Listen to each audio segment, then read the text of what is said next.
सार वीतराग विज्ञानता शिवस्वरूप शिवकार नमो त्रियोग समारिके मुनि सकल व्रती बड़भागी भवभोगन तै वैरागी वैराग्य पावन माई चिंते अनुप्रेक्षा भाई इन चिंतत सम सुख जागे जिमि ज्वलन पवन के लागे जब ही जिय आत्म जाने तब ही जिय शिव सुख ठाने। जय बोलो समस्त भावलिंगी संतों की जय। छडाला मधली धर्म भावना आहे 14वं कडवं आहे 14वं दोहा आहे।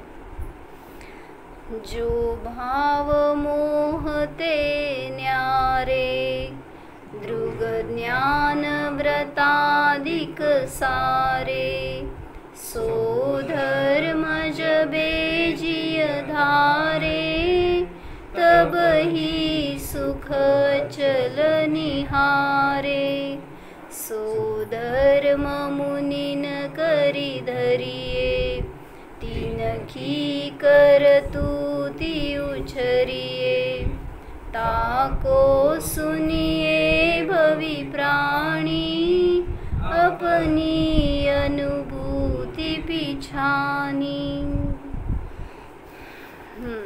काय सांगितलं तर मागच्या वेळेस धर्म भावना म्हणजे काय? धर्म शेवटची भावना आहे ना 12 भावनांमध्ये। धर्म भावना म्हणजे काय? तर कार्तिकेय अनुप्रेक्षकारांनी धर्म म्हणजे 2 धर्म घेतले, श्रावक धर्म आणि मुनी धर्म। हे कधी आलाय? ह्याला बघितलंच नाही। श्रावक धर्म आणि मुनी धर्म। तर मुनी धर्मामध्ये श्रावक धर्मामध्ये 12 धर्म घेतले, 11 प्रतिमा आणि अविरत सम्यक दृष्टी। काय प्रतिमा काय असतं माहिती आहे? काय असतं ऋत्विक? पोरीचं नाव नाही आहे। प्रतिमा म्हणजे व्रतांचे एक स्टेप्स। म्हणजे कठीण असं म्हणू नको, स्वीकारत जातो जसं जसं पुढं पुढं सरकणार। आता काय कठीण म्हणजे रात्री भोजन त्या कठीण नाही आहे, म्हणजे एक स्टेप्स पुढं जाणार असं। 11 प्रतिमा असतात। 11वी प्रतिमा 5वं गुणस्थान आहे। पहिल्या प्रतिमेपासून ते सांगितलं त्यांनी, सगळं वर्णन घेऊ आपण। तर 11 प्रतिमाधारी उत्कृष्ट श्रावक म्हटला जातो। 11वी प्रतिमा असते शुल्लिकांना। आता म्हणजे जे वस्त्रधारी त्यागी आहेत त्यांना 11वी प्रतिमा। मामा ऐकू आलं? 11 प्रतिमा आहेत श्रावकांच्या।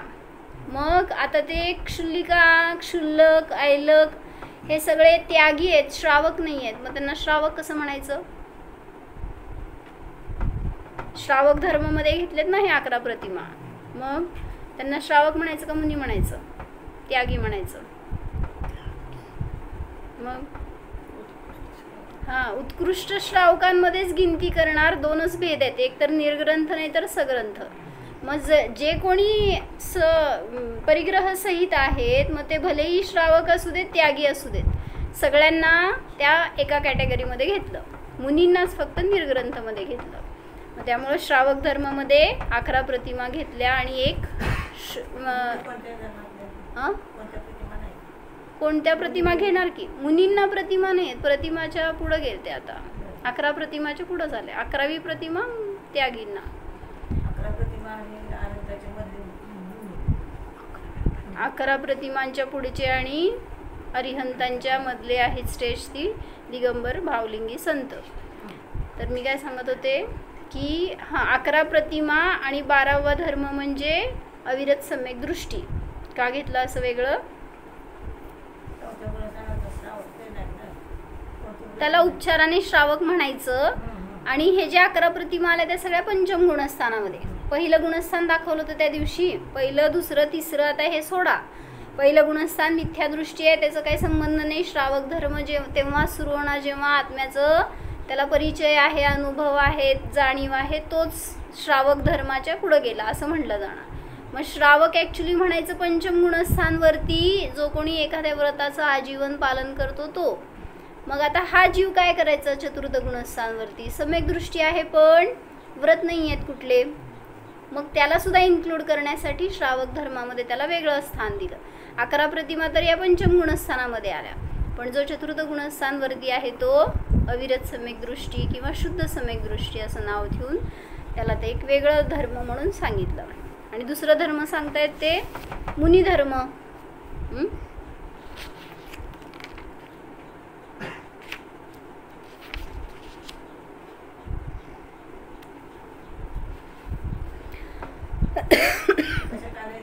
कार्तिकेय अनुप्रेक्षा. कार्तिकेय अनुप्रेक्षामध्ये धर्म भावना सांगतायत, त्याच्यामध्ये आले सर्वज्ञ के द्वारा कहा हुआ धर्म 2 प्रकार का है. एक तो संग आसक्त. संग म्हणजे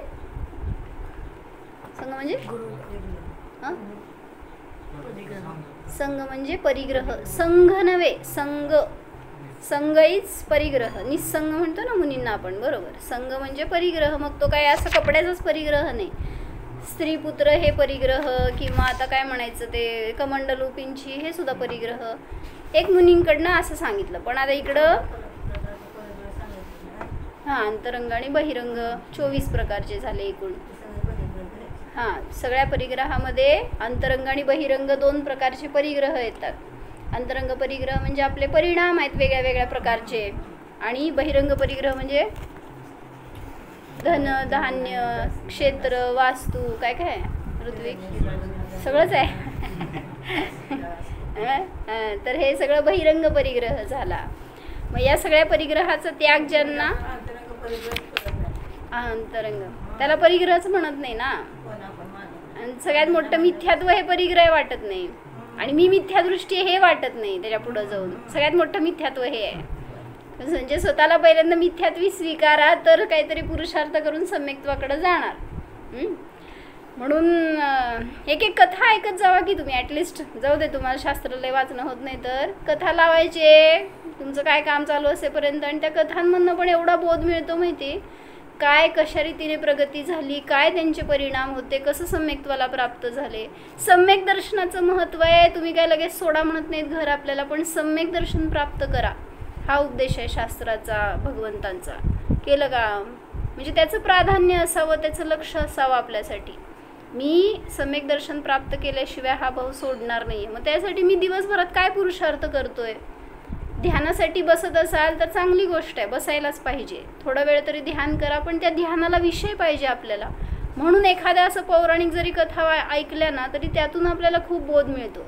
म्हणजे मी परवा सुकौशल आणि सुकुमाल मुनींची कथा ऐकली म्हणले ना, दोन्ही कथांचं जरा मला हे होत होतं, मिक्सअप होत होतं. म्हणून जरा त्याचं करायसाठी पण एवढं त्यातून पण बोध मिळाला ना की कसं त्यांचं जीवन होतं आणि कसं परिवर्तित झालं. एक एक सगळ्या गोष्टी आपल्याला संबोधन करणारे असतात. कुठल्या प्रसंगातून कुठला जीव प्रतिबोधित होईल सांगता येत नाही. म्हणून ॲटलिस्ट हे तरी प्रयोग ठेवायचा आपला. तर 2 प्रकारचे धर्म सांगितलेत. एक संग आसक्त म्हणजेच गृहस्थ धर्म, आणि दुसरं कुठे आहे वही प्रज्वल संयम काढा, लिहा त्याच्यातच तुमच्यात. असं तर मागच्या वेळी सांगितलं होतं तुम्हाला. जयश्री माता वह्या वाटणार आहेत. तर एक सांगितलं संग आसक्त म्हणजे गृहस्थ धर्म, आणि दुसरं सांगितलं असंग किंवा निर्ग्रंथ मुनी धर्म. कोण 2 धर्म सांगा मामा. धर्म 2 प्रकारचे सांगितले. एक संग आसक्त आणि दुसरं असंग, म्हणजेच एक श्रावक धर्म आणि एक मुनी धर्म. 2 प्रकारचे धर्म आहेत. प्रथम के म्हणजे गृहस्थ धर्माचे 12 भेद आहेत, और दूसरे के 10 भेद कहे हैं. जो आत्मा को नरेंद्र सुरेंद्र मुनीन्द्र से वंदनीय मुक्ति स्थान में धरता है उसे धर्म कहते हैं, अथवा जो संसारी प्राणियों को धरता है यानी उनका उद्धार करता है वह धर्म है, अथवा जो संसार समुद्र में गिरते हुए जीवों को उठाकर नरेंद्र देवेंद्र वगैरह से पूजित अनंत सुख आदि अनंत गुणों से युक्त मोक्ष पद में धरता है उसे धर्म कहते हैं. काय म्हणले सांग? हां, नरेंद्र आणि सुरेंद्रच ऐकू आलं ना, दुसरं काय ऐकूच आलं नाही.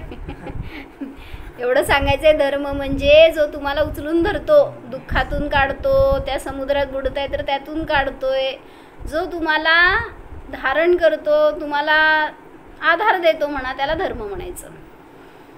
सर्वज्ञ भगवान ने उस धर्म के दो भेद कहे हैं, एक परिग्रह से घिरे हुए गृहस्थों के लिए और एक परिग्रह रहित मुनियों के लिए. श्रावक धर्म 12 प्रकार का है, मुनी धर्म 10 प्रकार का है. मग ते 12 प्रकारचे धर्म कुठले? तुमच्याकडे वही पेन नाही आहे, काय उपयोग आहे मी सांगून? हां ना, 10 प्रतिमा सांगणार आहे मी. भाऊ किती फास्ट लिहिता. चला, पहिलं सांगितलं शुद्ध सम्यक दृष्टी. काय भाभीजी? शुद्ध सम्यक दृष्टी.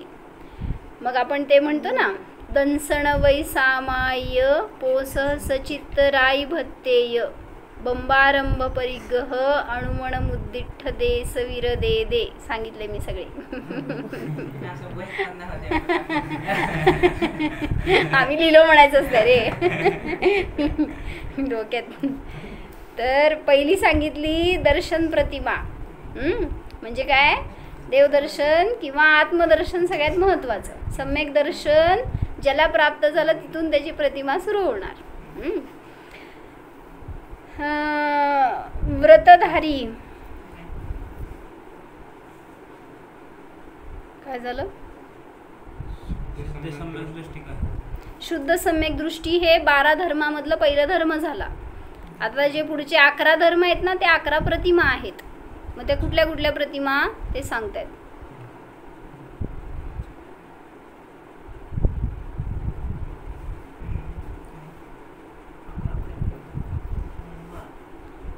आपण दर्शन प्रतिमा म्हणजे हां, त्यांनी सम्यक दृष्टी घेतलं पहिलं. सम्यक दृष्टी किंवा दर्शन, त्यांनी काय त्याचं खुलासाने नुसतं सम्यक दर्शन घेतलंय. आता दर्शन प्रतिमा म्हणजे सम्यक दर्शन घ्या.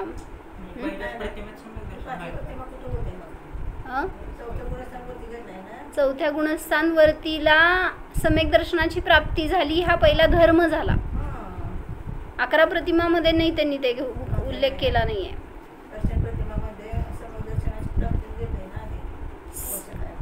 हां, दर्शन प्रतिमा म्हणजे काय? नुसतं दर्शन करणे हे स्थूल अर्थ काढतात लोक. भगवंतांचं दर्शन करणारा तो दर्शन प्रतिमाधारी. मी आज दर्शन केल्याशिवाय आजीवन खाणार पिणार नाही असं नियम करतात. ते स्थूल सगळं बहिरंगात. पण जोपर्यंत आत्मदर्शन नाही तोपर्यंत देवदर्शन करून काय उपयोग आहे? म्हणून जिनदर्शन हे पहिली निजदर्शन ही पहिली प्रतिमा. त्यापूर्वक जिनदर्शन केलं तर ते त्याला स्थान आलं.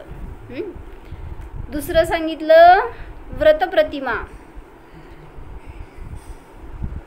म्हणजे हे 11 प्रतिमा लिहित असला तर तुम्ही पहिली प्रतिमा सम्यक दर्शन, दुसरी प्रतिमा व्रत प्रतिमा. म्हणजे काय? जसं मुनी त्यागी सोहळ्यामध्ये शेगडीवर आणि विहिरीचं पाणी सगळं ह्याचं पालन करून जे आहार ग्रहण करतात, तशा टाईपमध्ये सगळं पालन शुद्धतेचं प्रासूक्तेचं करणं ह्याला म्हणायचं. व्रत प्रतिमामध्ये मुनींसारखं आचरण करणार घरात जीव. हां,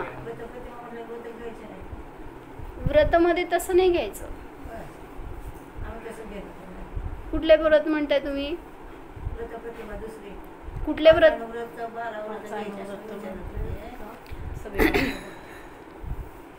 आता तसं म्हणलं तर नाही, तसं घ्यायचं नाही. कारण परिग्रह त्याग 10वी प्रतिमा आहे. पहिल्या प्रतिमेमध्ये नियम नसतो, पण 5व्या प्रतिमेमध्ये नियमपूर्वक 5 अनुरागांचं. दुसऱ्या प्रतिमेमध्ये दुसऱ्या प्रतिमेमध्ये 5 अणुव्रत आणि बर तसं म्हणा, कारण आता त्यांनी अणुव्रत घेतल्याशिवाय हे सगळं व्रताचं पालन करणार नाहीये. तर व्रत ग्रहण केली, अणुव्रत घेतली, गुणव्रत घेतली, शिक्षाव्रत घेतली, सगळी आपण बघितली चौथ्या ढालीमध्ये. हो म्हणा, कोणाला म्हणताय? चौथी डाल घेतली ना, त्याच्यामध्ये 12 व्रत घेतली ते सांगायला लागले. 5 अणुव्रत, 4 शिक्षाव्रत आणि 3 गुणव्रत असतात. तर असे 12 व्रतांचं पालन करतो तो श्रावक म्हणला जातो. मग ते व्रतधारी झाला. दुसरं, पहिली प्रतिमा दर्शन प्रतिमा, दुसरी व्रत प्रतिमा, तिसरी सामायिक प्रतिमा म्हणायचं. म्हणजे काय, 3 टाइम सामायिकाचा त्याला नियम असतो. काय म्हणले, आस्मी शांत देवासक बस, माझ्याकडे तोंड करून बस. काय म्हणले, सामायिक प्रतिमा असते. म्हणजे जेव्हा जेव्हा संधी काळ असतो तेव्हा त्यांनी नियमपूर्वक दिशाबंधन आदी करून सगळ्या 4 प्रकारच्या आहाराचा त्याग करून सामायिक करतात. जेव्हा सूर्याच्या उदयाला, मध्यान्हाला आणि संध्याला, अशा 3 सामायिकाच्या वेळांमध्ये व्रतपूर्वक त्यांनी त्या सामायिकाचं पालन करतात. त्याला म्हणायचं सामायिक प्रतिमा. रात्रीचं नाही येत, कारण संधी जिथं होती तिथं संधी काळ म्हणला जातो ना. 3 रात्रीमध्ये काय बदल होत नाही ना, कारण इकडं रात्रच आहे आणि तिकडं रात्रच आहे अजून. पुढं चौथी प्रतिमा प्रोषोधोपवास. पहिली सांग, दर्शन प्रतिमा, व्रत प्रतिमा, सामायिक प्रतिमा आणि चौथी प्रोषोधोपवास. म्हणजे काय, म्हणजे अष्टमी आणि चतुर्दशीच्या मागं पुढं 2 दिवस उत्कृष्ट, जगन्य, मध्यम कोण कशा रीतीने पालन करेल तसं. तर एक उपवास करतील, मागचे पुढचे एक आसन करतील किंवा 3 एकासन करतील. हे चतुर्दशी किंवा अष्टमी एक मधलं आणि त्याच्या मागं पुढं 3 दिवस असे धरायचे. त्या 3 दिवसामध्ये साधना करतो तो जीव. मग कशा रीतीने पण त्याचं कशी शक्ती असेल तसं. मग उत्कृष्ट, मध्यम आणि जगन्य 3 प्रकाराने. मग त्यामध्ये कधी उपवास घेतो, कधी एकासन करेल, कधी एक उपवास 2 एकासन करेल. कशा रीतीने त्याची शक्ती आहे तशा प्रकारे. 36 तास, 24 तास आणि 48 तास. हां, ते षष्ठ उपवासी वगैरे असं सांगितलं जातं काय काय. तर चौथी प्रतिमा प्रोषधोपवास. वास्तविक हे सगळं व्रत बहिरंगामध्ये पाहतोय आपण, त्याचं सगळं कार्य आज चालू आहे. सगळ्या प्रतिमांमध्ये हेच महत्त्वाचं उद्देश आहे. व्रत म्हणजे व्रतयती, दोष टाकणे. मग जेव्हा जेव्हा विकल्पात जातात तेव्हा दोष येतात आणि जेव्हा निर्विकल्प होतो तेव्हा व्रती आहे खरं. म्हणजे त्या सगळ्या विधीपूर्वक सगळ्या गोष्टींचं पालन करणारं व्रती हे स्थूल कथन झालं. पण व्रत म्हणजे महत्त्वाचं, जो निर्दोष आत्म्याला ग्रहण करतो तो व्रती. मग त्याला व्रत प्रतिमा झाली. चालते ना घ्यायला आपल्याला, म्हणा हात जोडून. म्हणजे आत्म्याला जाणतोय तर ते महत्त्वाचं व्रत आहे. दुसरं सामायिक म्हणजे समचं अधिष्ठान घेणं, समता स्वभावाला जाणणं, त्यापूर्वक जे काय पालन करणार ते सामायिक प्रतिमा. तिसरी. चौथी प्रोषधोपवास. म्हणजे हे क्रिया झाली. मग त्याच्यामध्ये पण उपवास म्हणतोय म्हणजे निकटवास करणं, म्हणजे स्वभावाला जाणणं.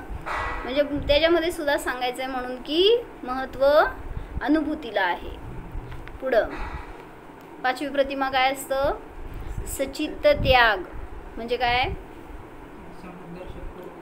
सम्यक दर्शनपूर्वक सगळ्या प्रतिमा आहेत. मग सचित्त त्याग म्हणजे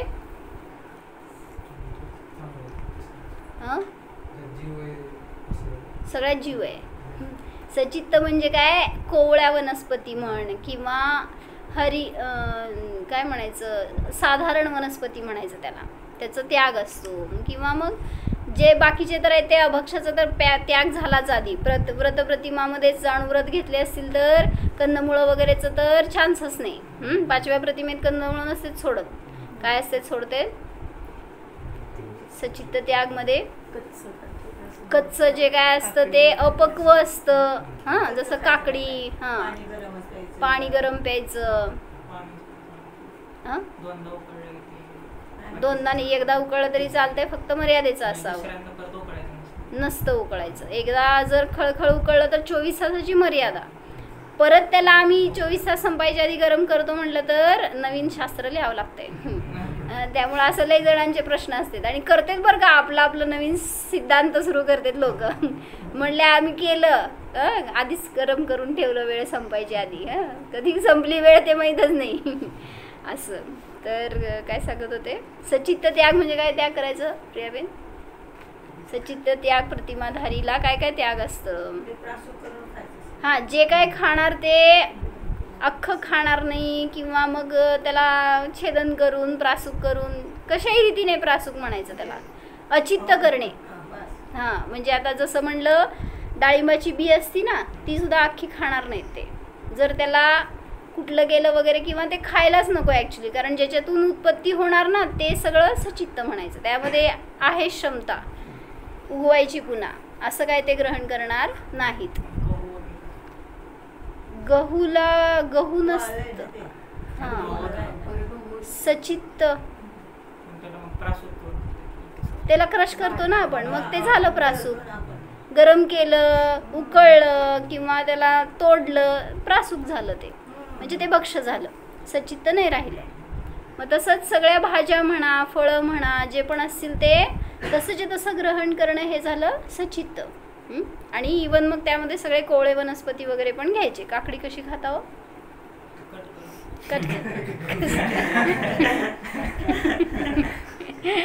कोवळी खातो ना, ते सांगायला लागले. तर कोवळी म्हणजे कसं परीक्षा करायची त्याची, कोवळं आहे का पक्व आहे ते, म्हणजे अपक्व आहे का पक्व आहे.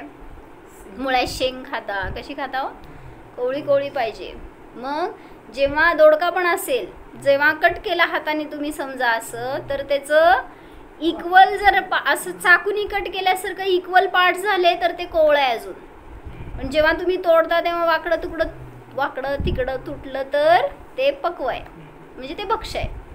नाहीतर कुठलीही वनस्पती असू देत, कुठल्याही, म्हणून माताजी पण काय करतात, ते जर तुम्ही नारळाचं पाणी काढता ना तर त्यातलं खोबरं ठेवायला लावतात परीक्षा करायला. काय म्हणले मी?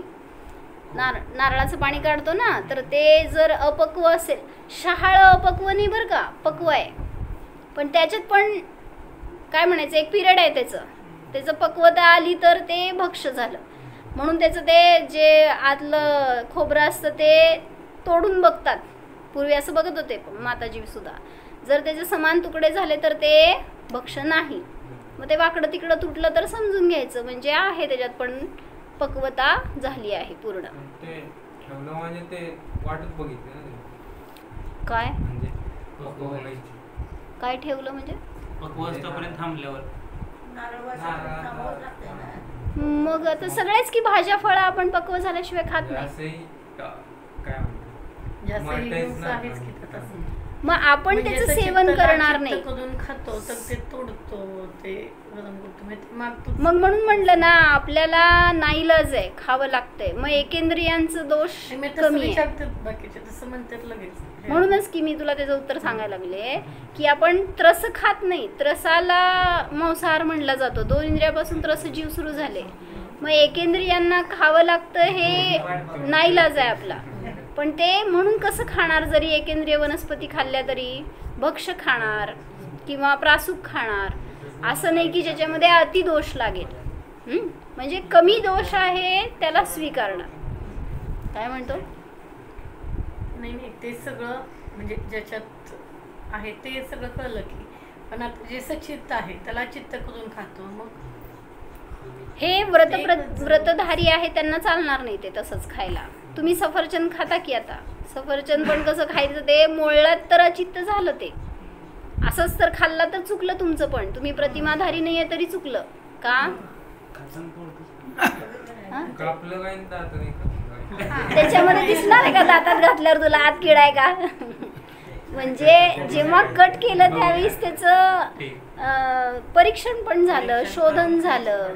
हां, तुम्ही ते म्हणून म्हटलं ना, आवळा पण असाच कुकरला लावला चालणार नाही, कारण त्याच्या आतमध्ये मोळून तुम्ही पाहून लावलं तर दोष कमी आहे. जरी त्यात जीव नाही आहे तरी तुम्हाला हिंसेचा दोष लागतो जर तुम्ही तसंच लावला. कुठलंही फळ असू देत, शिजायला घेतलं, खायला घेतलं, मोळून बघून. पेरू कसं खायचं असतो अस्मी? माहित नाही, पेरू खात नाही. हा काय खाती, बोर खाती का? काय खायचं असते? जे आपण असंच अखंड तोंडाला लावून खाणार तर त्याच्यामध्ये दोष आहे. बर, कोणाचं सांगत होतो? पहिला आपलंच सांगितलंय, मग तो सचित्त त्याग प्रतिमाधारी सचित्ताचं कसं त्याग करतो, कुठल्या कुठल्या सचित्ताला सोडतो. 5 प्रतिमा: दर्शन प्रतिमा, व्रत प्रतिमा, सामायिक प्रतिमा, प्रोषदोपवास प्रतिमा आणि सचित्त त्याग प्रतिमा. आता 6वी सांगतायत, सगळ्यात सोपी, रात्री भोजन त्याग. हा, असा आम्हाला लई प्रश्न पडलाय की 6वी का नेली तिथं? पहिल्या दुसऱ्या प्रतिमाधारी का रात्री जेवण करणार का? नाही नाही नाही नाही, असं मधली आदली नसते. तुम्हाला 6वीच्या क्लासमध्ये नेऊन बसवलं, पहिली दुसरी शिकला नाही, 6वी पास झाला का तुम्ही? सिरियली डिग्री घ्यायला लागते तुम्हाला. तसंच आहे इथं. सम्यक दर्शनाशिवाय प्रतिमा नाही. हा, म्हणजे जे पालन करणार ते करणार, पण पहिल्या गुणस्थानातच आहे तो जीव. ज्याला तुम्ही प्रतिमाधारी श्रावक म्हणताय ना, तो श्रावक पंचम गुणस्थानातच असणार. पहिल्या गुणस्थानामध्ये असणारा मुनी सुद्धा मुनी नाहीये, मग श्रावक तर काय? म्हणजे अभ्यास रूपाने तुम्ही करणार ती गोष्ट वेगळी, पण पहिलं कर्तव्य सम्यक दर्शनाचं आहे. म्हणूनच पहिली प्रतिमा त्यांनी दर्शन प्रतिमा ठेवली. तर रात्री भोजन त्याग ही 6वी प्रतिमा आहे. म्हणजे काय सांगायचं होतं की सचित्त त्याग प्रतिमा 5वी, आणि म्हणजे नियमपूर्वक हे सगळ्या प्रतिमांचं पालन आहे, सगळ्या व्रतांचं. म्हणून 6व्या प्रतिमेमध्ये रात्री भोजन त्याग हा नियम घेतला गेला.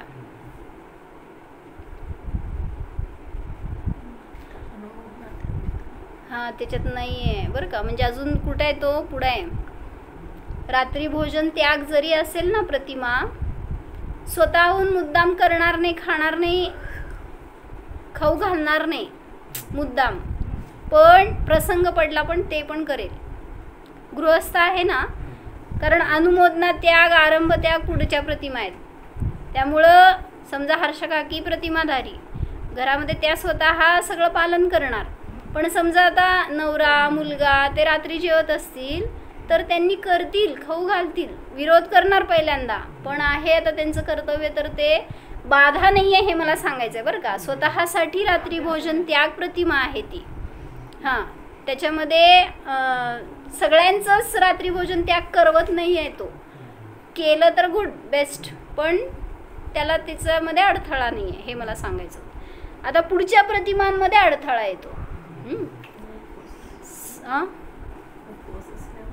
उपवास असल्यावर सगळ्यांना उपवास द्यायचं. म्हणजे करायला नको आहे ते, पण व्रतामध्ये असं सांगितलं गेलं की तुमचं पालन तुम्ही कसं करायचं, दुसऱ्याचं पालन करायचं कसं, हे त्या प्रतिमेमध्ये नाही आलं. रात्री भोजन त्याग माझ्यासाठी. हां, उपवास असल्यावर रात्री भोजन द्यायचं का नाही विचारतीये. म्हणजे आता 7 खच असतो ना, 8 दिवसातून असल्यावर मग म्हणतो मी नाही देणार, घ्या. 7 खच असल्यावर आपण सांगू शकतो आम्हाला उपवास आहे. हा, सगळ्यांनी रात्री भोजन करायचं नाही, रात्री भोजन करायचं नाही. 2 दिवस म्हणजे असं 4 दिवसातून म्हटलं की मग प्रॉब्लेम. तुमचे तुम्ही घ्या. तुमचे तुम्ही घ्या म्हणायचं. हा की मग 8 दिवसातून एकदा म्हणू शकतो. तिने 2-2 दिवसाला उपवास करती म्हणून विचारायला लागली. मी 2-2 दिवसाला कसं सांगू? 8 दिवसातून एकदा पण म्हणू शकतो तुमचं तुम्ही घ्या.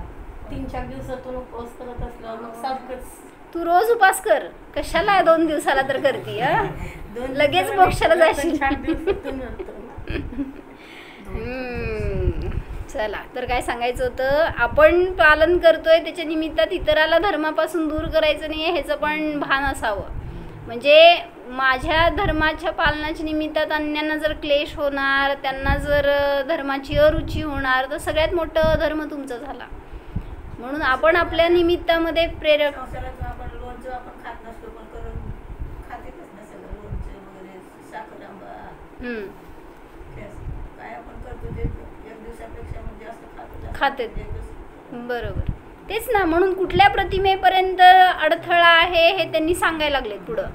मग आता सचित्त त्याग प्रतिमा आहे, मला प्रतिमा आहे समजा, तर मी खाणार नाही हे माझ्यापर्यंत आहे, तुम्हाला करून देणार का नाही? जसं पालेभाजीचं करून देणार, घरामध्ये तुम्ही आहे तर म्हणजे आता त्याचं कर्तव्य आहे ते त्याच्यापर्यंत लिमिटेड आहे. नाही गरज पडली तर ते करणार नाही, सगळ्यात मस्त त्याचं ते पालन. पण प्रसंग असेल, श्रावक त्याचं काय कर्तव्य आहे तर तो करणार.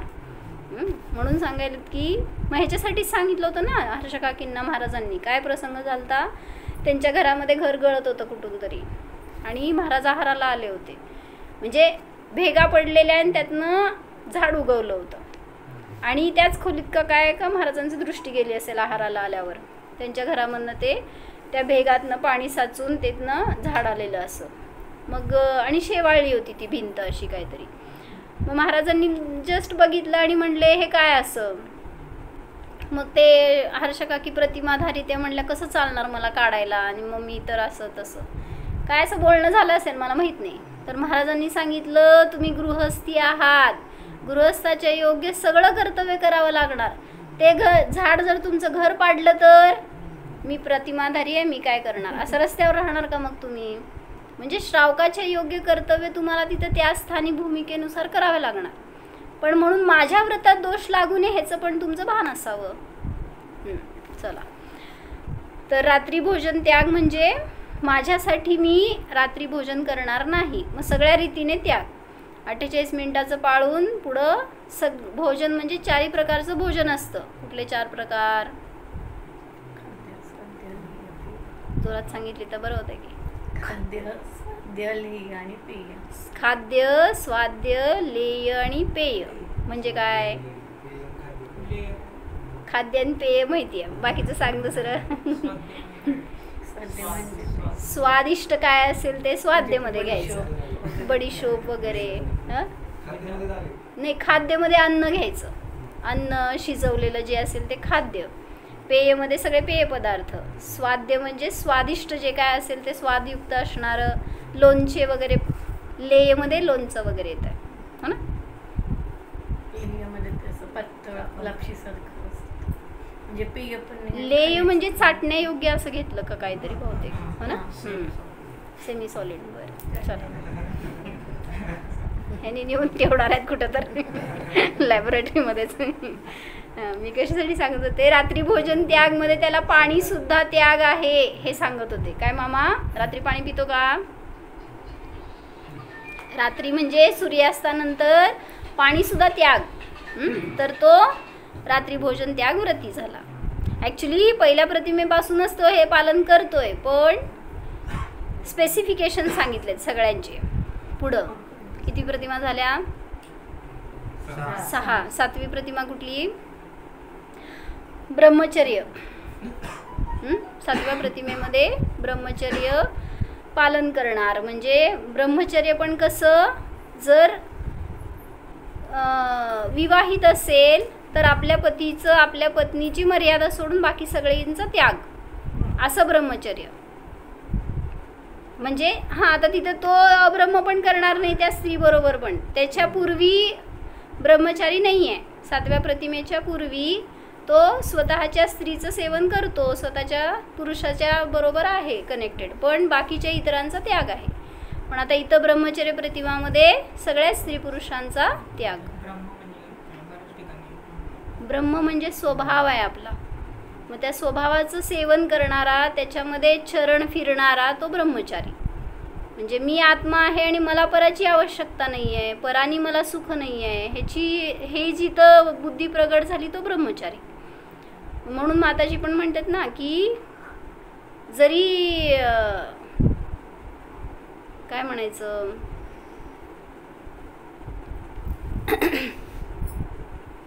संसारी आहे, गृहस्थ आहे, तरी सुद्धा ब्रह्म स्वभावाचं सेवन करू शकतो, त्या अपेक्षेने तो ब्रह्मचारी आहे. म्हणजे शारीरिक मन वचन कायाच्या अपेक्षेने भिन्न, आणि ज्ञानाचा ज्ञानात उपयोग ठेवणं, स्वतःमध्ये फिरणं, हे झालं ब्रह्मचर्य खरं, ब्रह्म स्वभावामध्ये राहणं. तर 7व्या प्रतिमेमध्ये ब्रह्मचर्य व्रताचं पालन करतोय. 8वी प्रतिमा आरंभ त्याग म्हणजे काय. आरंभ करायला चालणार नाही. आता 8वा प्रतिमा ज्याला आहे त्याला सगळ्या प्रकारचं आरंभ म्हणजे सुरुवात, सगळ्या कार्यांची सुरुवात जी असते ना ती आरंभाला धरून असते, म्हणजे ज्याच्या निमित्तात हिंसा सुरू झाली. आता तिने सांगितलं सगळं दळणं कुटणं हे सगळं सुद्धा आरंभ आहे. गॅस पेटवणं किंवा आता ॲक्च्युली सगळ्या प्रकारच्या हिंसेचा पण त्याग झाला त्याच्यामध्ये बरं का. म्हणून 8व्या प्रतिमेपासून गाडीत बसायला सुद्धा चालत नसतं, कारण त्यात हिंसा आहे. गाडी चालवणं पण आरंभ आहे, व्यापार धंदा करणं आरंभ आहे, घर बांधणं मंदिर बांधणं हे सगळं आरंभ आहे. त्यामुळं त्याच्यामध्ये त्याला आरंभ करायला चालणार, स्वतः आरंभ करणार नाही. म्हणजे मी आरंभ त्यागी प्रतिमाधारी आहे आणि माझा मुलगा तो करतोय, तर त्याचं सगळं करेल पण मी करणार नाही आरंभ. आता रात्री भोजन त्याग आहे ना, मला रात्री भोजन त्याग प्रतिमा आहे समजा, तर तुम्ही रात्री स्वयंपाक करायला लागलाय, घरात असणारे अन्य सगळे रात्री स्वयंपाक करायला लागलेत, विरोध करणार पण आरंभ त्याग नाही आहे त्याला.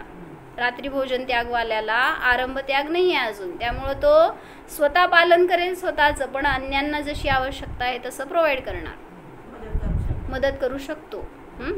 सांगणार की पहिल्यांदा रात्री भोजन करायला नकोय, करणार नाही स्वतः, पण करणाऱ्याला म्हणजे अडवणार पण नाही.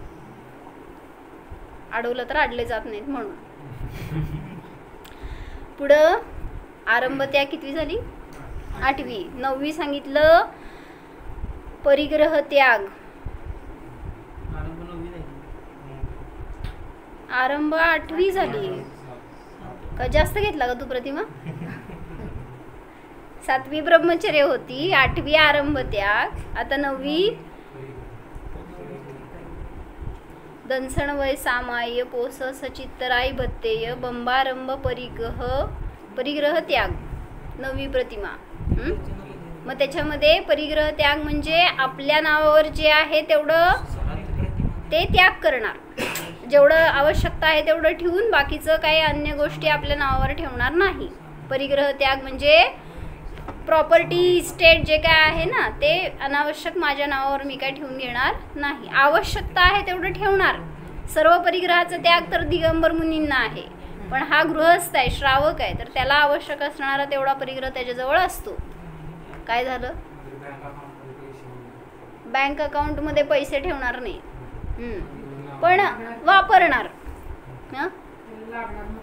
जेवढं आवश्यक आहे तेवढं ठेवेल, वापरेल, पण अति परिग्रहाचा संचय करणार नाही असं म्हणा.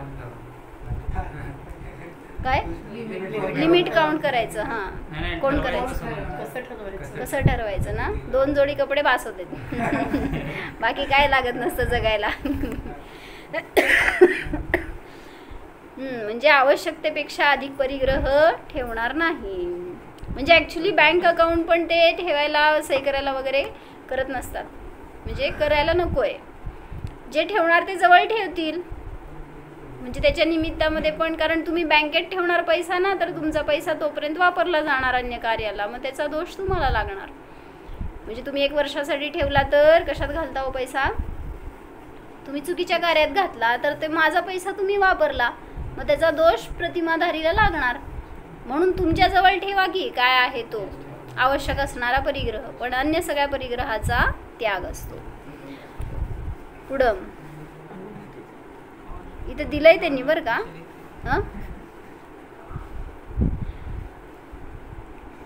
सम्यक दृष्टी हे प्रथम भेद झाला. दुसरा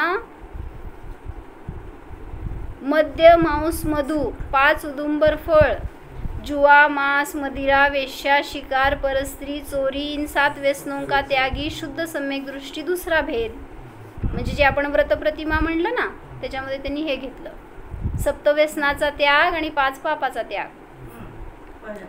दुसरा प्रतिमा, दुसरं प्रतिमा आहे. पहिली प्रतिमा तर सम्यक दृष्टी सांगितली.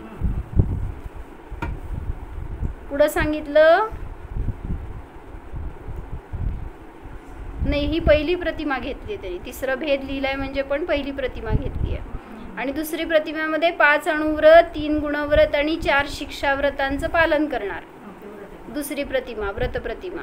पुढं सामायिक प्रतिमा हे पुढची चौथा भेद आहे म्हणजे 12 धर्मांमधला चौथा भेद आहे. पहिला भेद घेतला शुद्ध सम्यक दृष्टी. दुसरा भेद म्हणजे पहिली प्रतिमा दर्शन प्रतिमा, सम्यक दर्शन. पुढं प्रोषदोपवास प्रतिमामध्ये 4 पर्वांमध्ये प्रोषद करणार. 4 पर्वों में प्रोषदोपवास व्रत करने वाला 5वा भेद सचित्त. अष्टमी चतुर्दशी 2-2 येतात एका महिन्यामध्ये, मग त्याच्या मागचे पुढचे दिवस धरून करणार. सचित्त जल फल धान्य वगैरे का त्यागी. कुठली प्रतिमा सांगा? सचित्त त्याग. रात्रि भोजन त्याग पुढचा भेद आहे. कोई आचार्य इसके स्थान में दिवा मैथुन त्याग कहते हैं. रात्रि भोजन त्याग मध्ये दिवा मैथुन त्याग असतो, पण रात्रि भोजन त्याग नाही त्या जीवाला. ज्याला सचित्त त्याग प्रतिमा आहे त्याला रात्रि भोजन त्याग नाही आहे.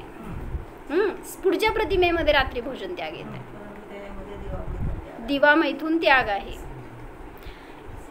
रात्रि भोजन त्याग मध्ये रात्रि भोजन त्यागलाच त्यांनी नाव दिलं. रात्रि भोजन त्यागला दिवा मैथुन त्याग दिलं. त्याच्या पूर्व प्रतिमेपर्यंत त्याग नाही हे मी सांगायले. म्हणजे 6व्या प्रतिमेच्या पूर्वी त्याला रात्रि भोजन त्याग पण नाही, दिवा मैथुन त्याग पण नाही. या प्रतिमेपासून तो नियम सुरू झाला. पुढं ब्रह्मचर्य प्रतिमा म्हणजे 4 प्रकारच्या स्त्रियांचा त्याग. सगळीकडे प्रश्न आहे. 4 स्त्रिया कोण रे? 4 नावं सांगू नका. किती नाव आहेत माहित नाही लिस्ट मध्ये. संयम. तर 4 प्रकारच्या स्त्रिया कुठल्या? देवी आणि पुतळी. हा, काष्ट. काय काय? मनुष्यिनी, तिर्यंशिनी, देवांच्या देवांगना, आणि चौथं म्हणजे चित्रातली स्त्री. मग ते स्टॅच्यू असेल, काष्ट असेल, कसं पण चित्रित असेल तर त्या प्रतिमेकडे बघून सुद्धा मोही होतो जीव. म्हणून त्या 4ही स्त्रियांचं सेवन करणार नाही. टक लावून जर स्त्रीचं ते चित्र जरी बघितलं तरी सुद्धा दोष आहे. मैथून काय म्हणायचं, अब्रह्माचा दोष लागतो. स्त्रियांना असतं की ब्रह्मचर्याचं पालन. पुरुषांचं तसंच लावायचं. पुरुषांचं स्त्रियांच्या विषयी आणि स्त्रियांचं पुरुषांच्या विषयी. लिहू का त्या 4 प्रकारचे पुरुष म्हणून? लगेच अन्याय झाल्यासारखं. तुझ्यासाठी सांगायला ते आहे की कशाला पोरींची चिंता तुला? पोरींचं पोरी पाळतील, विचारतील. तुला सांगितलंय 4 प्रकारच्या स्त्रियांचं त्याग कर. चला जोड. माझं मी पालन करेन. आपल्या थाटातलं खायचं राहिलं. देव म्हणजे स्वर्गातले देव. देवांगना. स्त्रियांच्या ह्याच्यामध्ये देव घ्यायचे. देव म्हणजे देव पुरुष, मनुष्य पुरुष, तिर्यंच पुरुष आणि काष्ट वगैरे मधल्या चित्रामधल्या पुरुषांचा त्याग. पण आता अरिहंत अवस्थेत जे भगवान अरिहंत बघणार. हा, कशाच्या दृष्टीने बघणं आहे हे? जेव्हा इथं त्याग प्रतिमा नाही आहे ना तोपर्यंत त्या जर स्त्रीला त्या चित्राला तुम्ही टक लावून पाहिलात तर तुमच्यामध्ये विकार उत्पन्न होऊ शकतो. म्हणून त्याग आहे. आता अरिहंतांना तर त्यांच्याकडे पाहून मला नाही विकार होणार आहेत अशी ते जीव आहेत.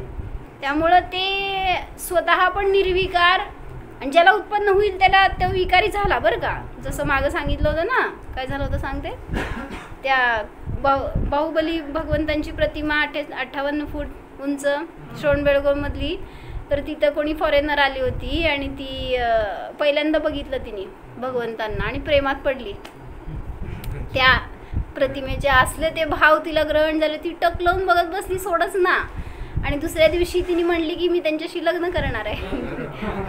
आणि ते दुसऱ्या दिवशी ती साज सवार करून रूमच्या बाहेर बसली होती म्हणे.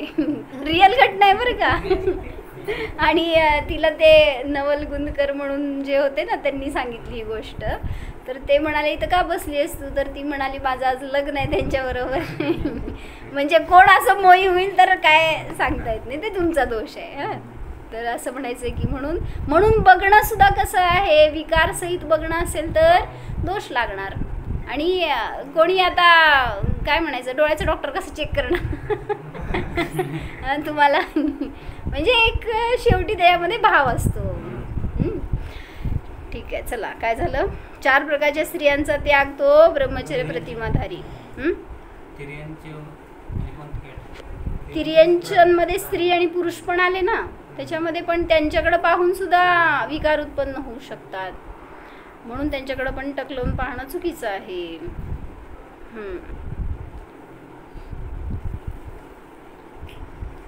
पुढचं काय, आरंभ त्याग. गृहस्थ के योग्य खेती व्यापार आदि आरंभ का त्याग 9वा भेद आहे, म्हणजे 8वी प्रतिमा आहे ही. आरंभ त्याग सगळ्या प्रकारचा धंदा व्यापार स्वयंपाक ह्या सगळ्यांचं क्रियांमध्ये आरंभ येतो.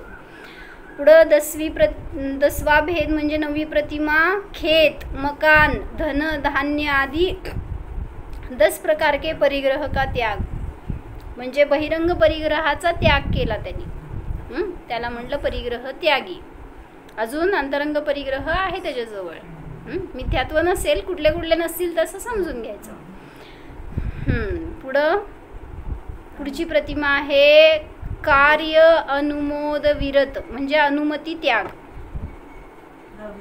10वी प्रतिमा अनुमती त्याग म्हणजे काय असतं, अनुमोदन करणार नाही. 9व्या प्रतिमेपर्यंत भलेही मी आरंभ करत नव्हतो, मी परिग्रह जवळ ठेवत नव्हतो, पण मी तुम्हाला सांगू शकत होतो की हा धंदा चांगला आहे, हा करा, ह्याच्यामध्ये तुम्हाला दोष लागणार नाही, किंवा असं अनुमती देऊ शकत होतो. पण आता 10व्या प्रतिमेपासून अनुमोदन सुद्धा करायला चालणार नाही. मग ते एक जण महाराजांकडे यायचे, तर त्यांनी आता प्रतिमा घेतली होती आणि त्यांची मुलं अजून आरंभामध्ये होते, काय गृहस्थीमध्ये आपलं व्यापार धंद्यामध्ये. तर ते आल्यावर सुद्धा त्यांना एका शब्दाने विचारत नव्हते, धंदा कसा चालतोय, दवाखाना टाकला होता, दवाखाना कसा आहे. आणि इवन त्यांना 10व्या प्रतिमेमध्ये घर पण त्याग होतं, त्यामुळं घरात राहत नव्हते, ते मंदिरात राहायचे. जरी त्यांच्या गावात गेले तरी सुद्धा अजून गृहस्थच म्हणायचं त्यांना ना, अजून काय त्यागी झाले नव्हते. त्यामुळं ते घरी जात नव्हते, पण घरातल्यांशी कनेक्टेड होते, मंदिरात राहायचे.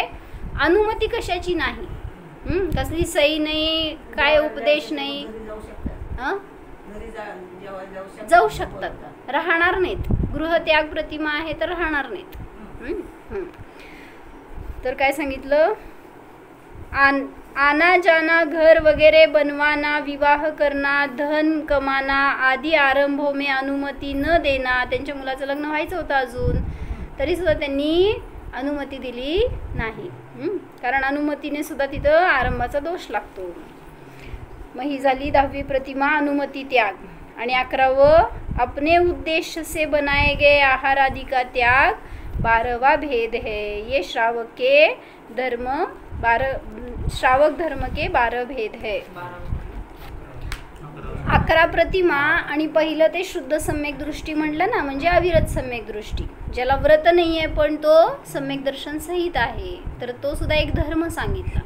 सम्यक दर्शन हा धर्म आहे या अपेक्षेने.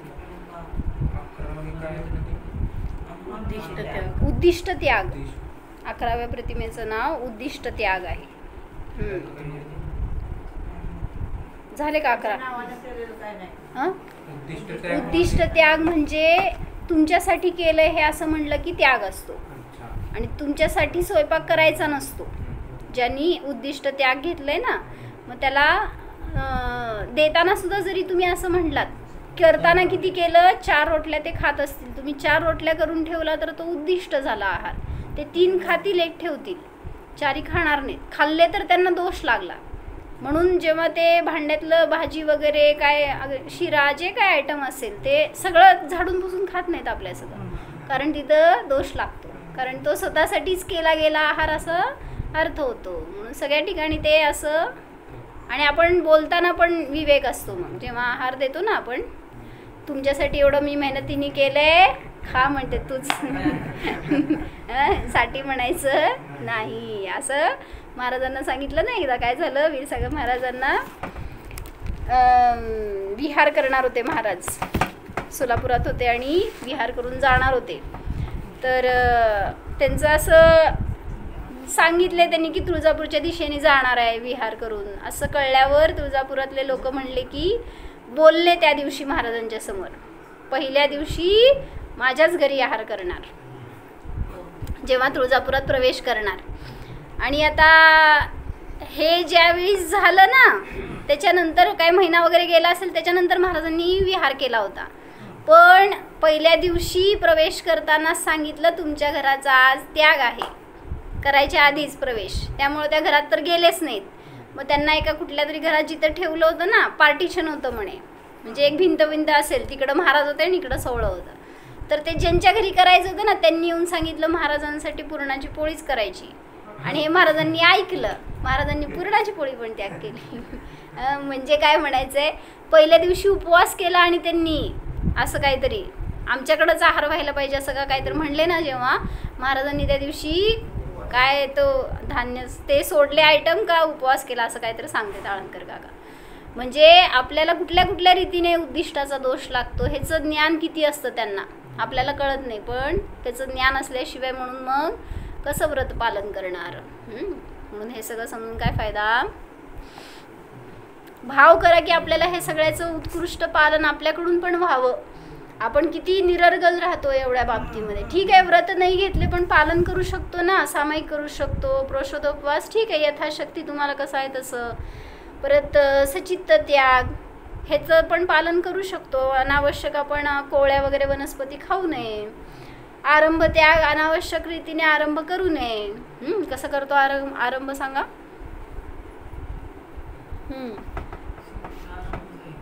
अनावश्यक आरंभाचा त्याग करायला पाहिजे. म्हणजे काय, घराच्या बाहेर एवढी मोठी झाडं लावली आहेत ना, ते सारखं काढायचं लावायचं त्याचं बघायचं, हे सगळं असं चित्त दोष आहे त्याचा. त्या काय हिंसेचा दोष लागतो सगळ्यात मोठा. म्हणून समजून घेऊन सुटायला पाहिजे ते. करणार तेच की अनावश्यक काय तिथे आलेले तण असणार ते काढायला लागणार, त्याचं खत घाला, काय कीट झाले काढा, हे सगळ्याचं म्हणजे किती हिंसा आहे त्याच्यामध्ये. म्हणून खेती तर सगळ्यात मोठं दोष आहे हे सांगितलं. म्हणून सगळ्या गोष्टी समजून घेऊन आपण जेवढं आपल्या जीवनामध्ये उतरवू शकतो तेवढं उतरवणं आवश्यक आहे. पण त्या सगळ्यामध्ये सगळं करत असताना सुद्धा मी जाणतोय ह्याचं वेदन असेल तर सगळ्या प्रतिमांचं यथार्थ पालन होणार. हो आम्ही जाणणारा जीव आहे, निर्दोष परमात्मा आहे. सर्व आरंभ परिग्रहाने सर्वथा रहित आहे. पहा या आत्म्याला या संसारातील कोणत्याही गोष्टीची आवश्यकता नाहीच. निर्णय करा आत्मा तर स्वाधीन आहे, स्वावलंबी आहे, स्वयंसुखी आहे.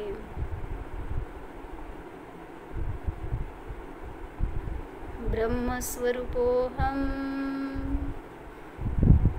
निस्संगस्वरूपोऽहम्.